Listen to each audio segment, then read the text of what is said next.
Okay, so where do I want to go next? I think that, well, so I'll mention this. This has been on my mind.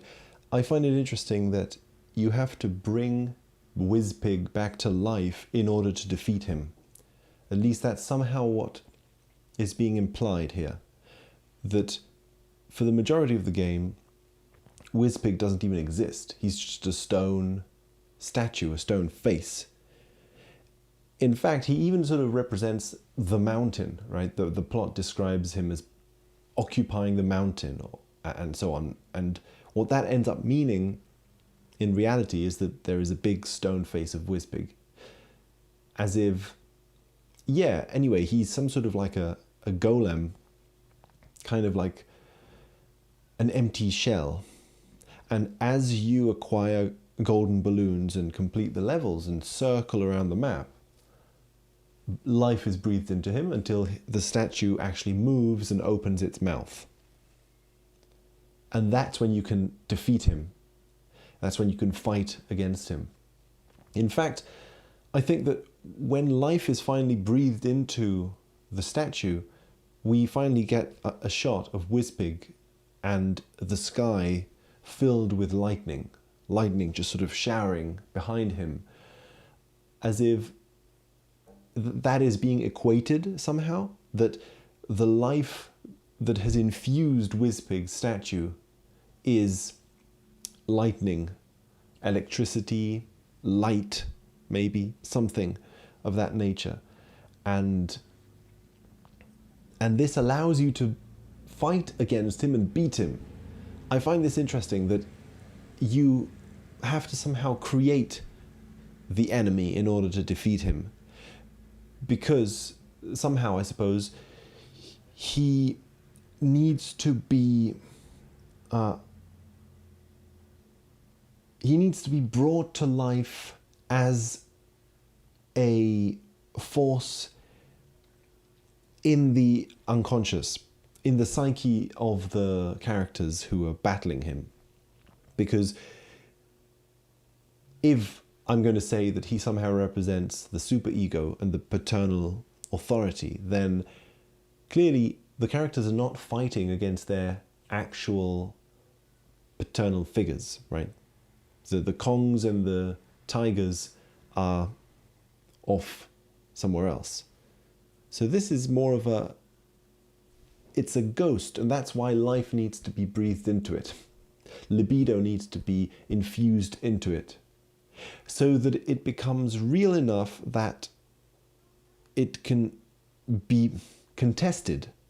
Almost, you could say that life needs to be breathed into it, because the only way to somehow beat this fixation is by bringing awareness to it. So it's as if in the psychoanalysis method, you would breathe life into your dream life. Maybe your dreams are not very vivid. They're like a stone statue. But then as they become more vivid, and therefore you become better acquainted with the emotion and the meaning that they're trying to convey, that they are conveying, that is to say, the forces that are operating through them, the fears and the desires that are sort of maneuvering through it, that moment when life is brought into it is when it is defeated. It's almost simultaneous. It is when light, right, awareness, when consciousness is shined onto the forces that are in operation, that is when those forces change, because the way those forces were moving, the paths they were taking, and the intensities that they were traveling at depended on their unconscious, on their being unconscious. The fear, for example, the desire, they construct themselves depending on how aware, how much awareness is placed on them by the egoic part of the psyche, I suppose. Anyway, so something like that, I think, is going on. And that's why I think that light is what is being shined onto things in order to breathe life into them, and also why this light is being associated to an ascent upwards, because there is probably a deep association between the unconscious as being something deep down and awareness as being something that is up and above from that depth. So that going up is equated to light being shined more and more.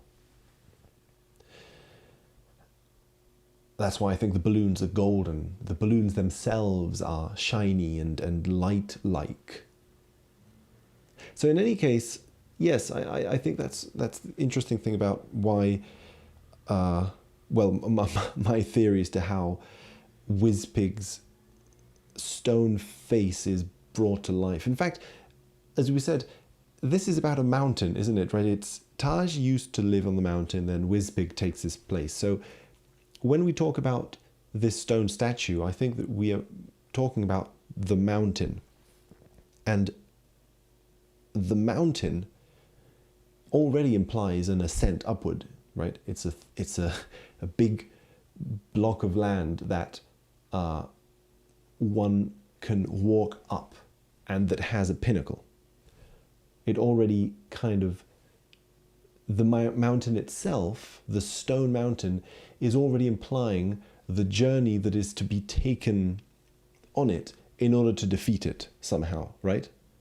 If the stone mountain is the stone golem of Wizpig in this case, then the stone mountain is the enemy in the way that Wizpig is the enemy, the villain, but not in that it is evil and separate from you in any way, but just in this sense that what is evil about it, at least, limiting myself to the confines of the game here for a second, if Wizpig is this sort of paternal authority, this isn't the actual paternal, this isn't the actual people the paternal authority, the superegoic command is projected onto. This is the protagonist, right? Any of the protagonists here, but probably mainly Diddy and Timber.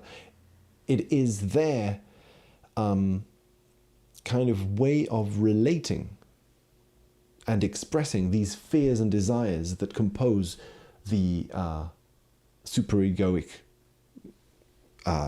structure, or one sort of inclusion in it, so that